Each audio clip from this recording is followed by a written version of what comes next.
Hello. I'm here with Skyy Banks, author and social advocate and mom and just a little bit of everything. But I'm here to speak with her today in regards to See Body Love Self, and to talk to her a little bit about how she's empowering women when it comes to their body. She's doing it in so many different ways, and I can't wait to hear her story. Hi, Skyy. How are you? I'm well, thank you. First of all, I just want you to tell us a little bit about yourself and introduce yourself for people who may not know about you and what you do. I am Skyy Banks, author, HIV activist, mom, health communicator. I wear lots and lots of hats, hailing from Arkansas. I currently reside as the board chair for NICE Incorporated, which is an HIV/AIDS nonprofit whose mission is to stop the spread of intergenerational HIV. So that's from mom to daughter, that kind of thing. And I also serve as Red Pump Project Ambassador for Atlanta, again, working in HIV/AIDS prevention. So tell us, you started out with introducing yourself as an author. So that must be one of your priority hats that you wear. Tell us a little bit about being an author. I guess being an author for me has been quite the journey. I started writing a long time ago. I remember in high school having all my papers published on the publishing line and, you know, being really good at it, but never really took it serious as a career choice or, you know, something I wanted to do to make money. And then once I started teaching, I started just kind of dabbling in writing, and I was like, okay, I'm pretty good at this thing. And so I started taking it seriously a few years ago, and I published 2 books under my surname, not Skyy Banks. Once I left teaching, I decided to kind of start writing about taboo subjects, something to spark some real dialogue, some real discussion, moving forward to solutions. And that's when I published my first debut novel, Soul on Fire, in the process of finishing up my second. But I have found that it's really a way to start discussion around a lot of social issues that affect us all. So with your, and I don't want to give away the book for people who haven't read Soul on Fire, but would you say that Soul on Fire addresses women's body issues or their sexual health issues? Absolutely. Soul on Fire touches on both body issues as it relates to owning your sexual health and the decisions you make with your body. And then we also look at some self-esteem issues, which in turn cause us to use our body in negative ways. So I think it touches on a lot of things that women can relate to. They're just a struggle of being a woman. Now, what has been your reaction that you've gotten from women that have read the book so far? Is it touching them? Is it changing them? Are you getting any feedback from women? Actually, what I find is that Soul on Fire has been very empowering for women. There's a little of Dana, who's the main character in the book, and all of us in some way, shape, or form. And what I'm finding is, reading the book, women have been able to kind of free themselves, let go of some of the baggage that they've had, and some not even realizing that, you know, that they've had baggage. And, you know, it's been a lot of thank yous, you know, that's my story, thank you for telling it, you know, even to the point of I had someone say, now I can heal, that's my story, you know, I kind of pushed it to the side and have been living life as, you know, without remembering what happened. But this book caused me to face my demons, and I'm moving forward. And just recently, I got a Facebook message saying that, which was very, very powerful. Now, you're speaking of women basically owning their sexuality, taking responsibility for their sexuality and how they're sharing their bodies. Is that correct? Absolutely. Absolutely, and that's what I do with a lot of my work, especially with Red Pump Project. You know, we don't talk about what we do in the bedroom. That's our secret. That's our business. But at the same time, while we might not talk about it, I want to ensure that women are making healthy choices about their body. You know, being able to condom negotiate, being able to say, no, that's not what I want to do, and not using their body as, so to speak, a weapon or, you know, to get things that they want. So how does Red Pump base come into play when it comes to educating and empowering women when it comes to their sexual health choices?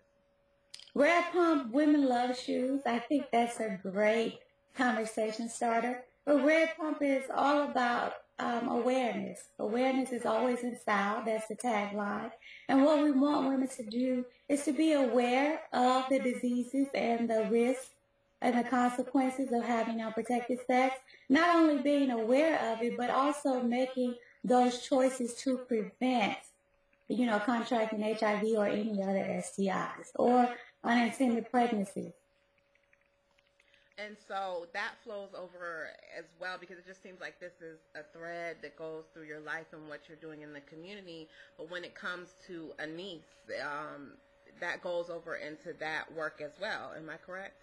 Absolutely. Anise, we work with various areas of the population, more so the underserved population, but just the community at large, to raise awareness, to make sure everyone knows their status, and to ensure that they're doing what they need to do to stay protected.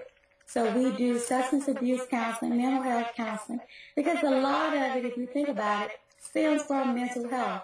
A lot of times when women aren't feeling well, low self-esteem, family issues, those kinds of things, sex, men seems to be the comforter.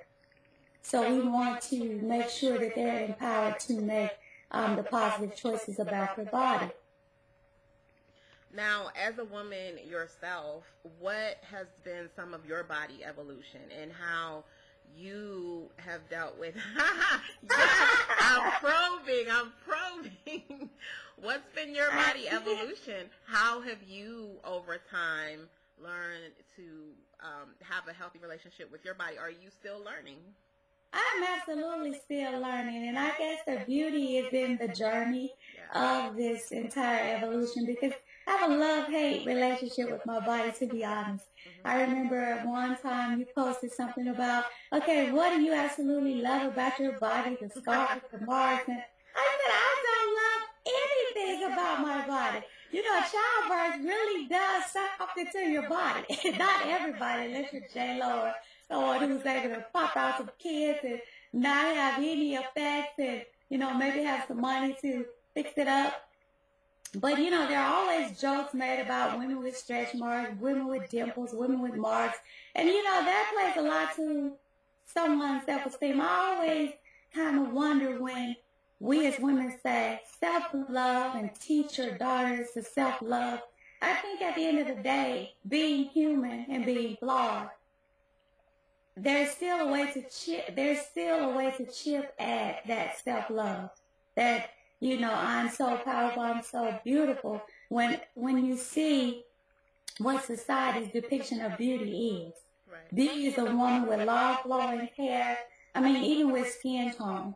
You know, it's the fair-skinned women. It's the women that's free of scars, marks, you know, maybe tattoos, or what they call them, tramp stamps. It's those kind of women who, you know, is the ideal picture of beauty, who's flawless.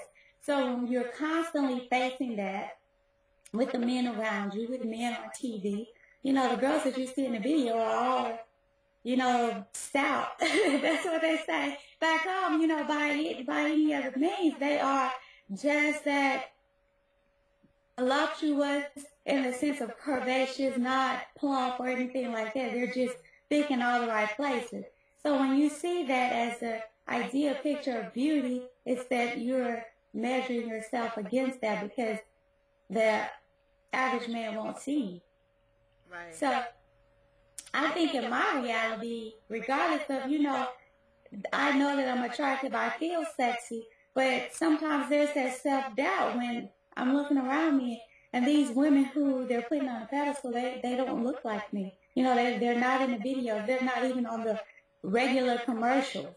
They're not in the print ads and in the billboards. So you're kind of, you know, self-doubting yourself. And so even with being a mom, you know, I hear so many moms and even some women who desire to be mothers that can't be, you know, and I'm like, well, why am I complaining about stretch marks when you have women that desire and pray to have children that can't have children or experience something as beautiful as childbirth, and then to have the reminder be a stretch mark. So that kind of thing, still at my age, say, okay.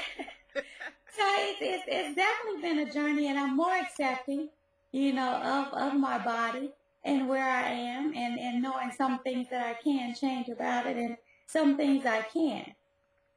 And then I just have to wear it well. So is there anything you would say is part of, is there a routine? Is there a mantra? Is there anything that you do that helps to build your self-esteem, that helps you to progress in that body journey? Well, I think looking at myself, that's one thing that I don't own a full-length mirror.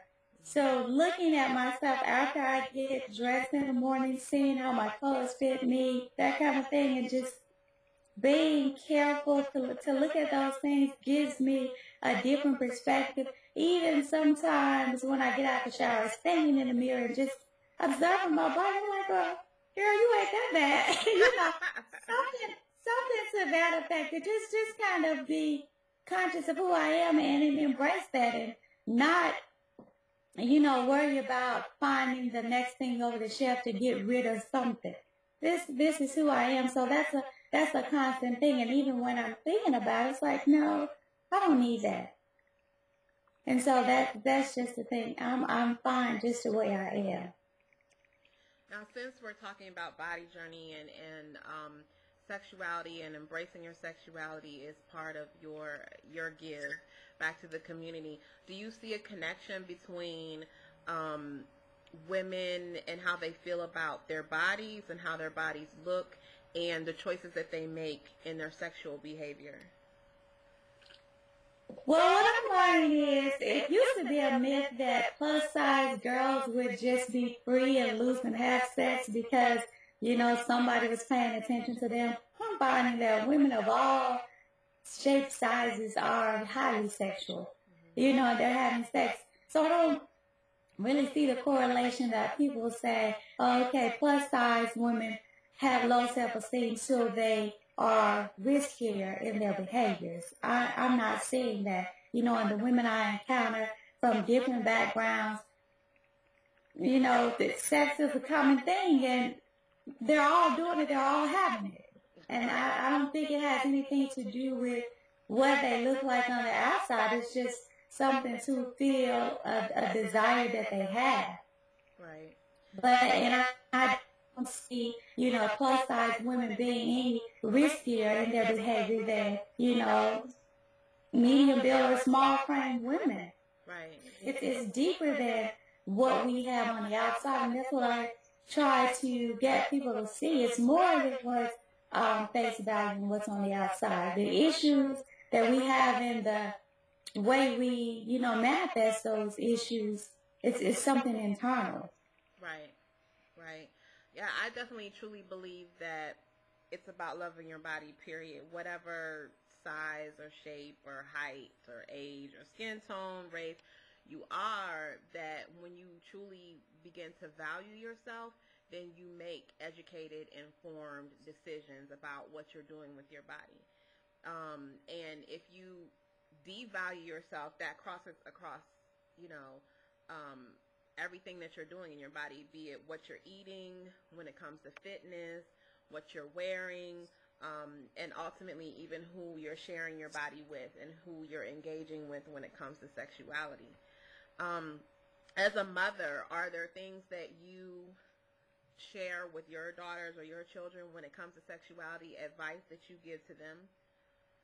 That is so interesting. As a mom, I've always walked around naked in front of my children. You Mhm. know, it's not been a thing to me to be ashamed of your body, Mhm. which is interesting because sometimes as I'm going through this journey, I'm thinking about, okay, am I being a hypocrite? I'm free at home. I'm free in front of my children.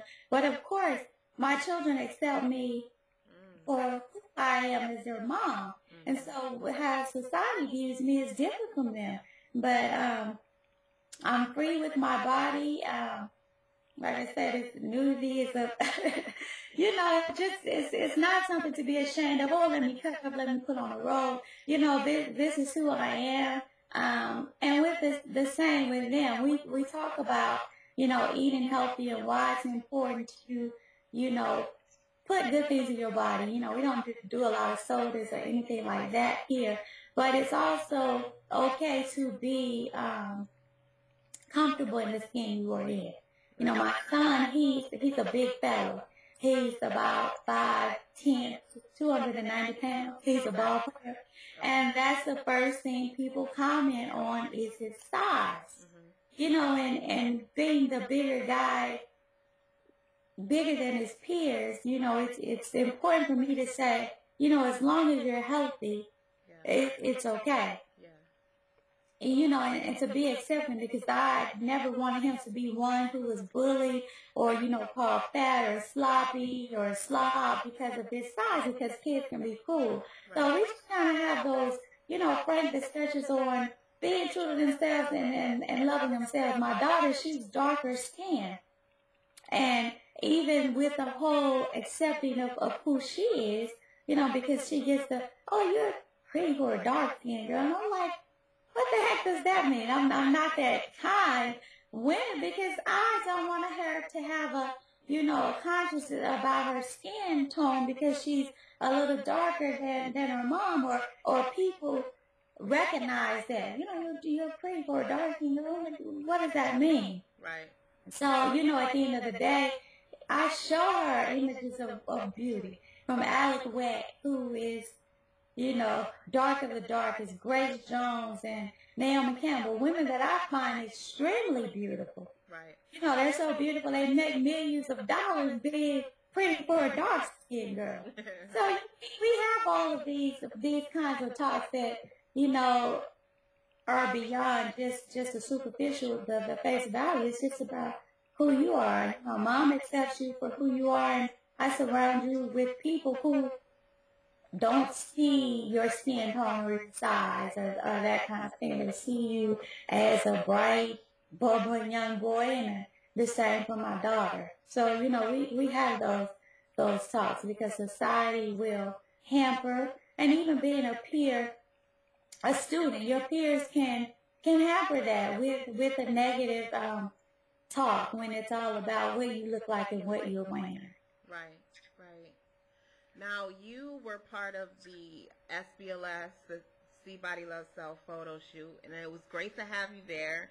Um, I definitely wanted you to be there and wanted you to be a part of this project because I love the work that you're doing with empowering women in their sexuality, and that's definitely part of loving our bodies. In that experience, was there anything that you gained from that experience, any enlightenment that you had from being a part of that?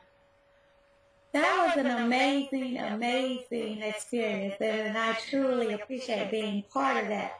I think the biggest takeaway for me was acceptance in the room.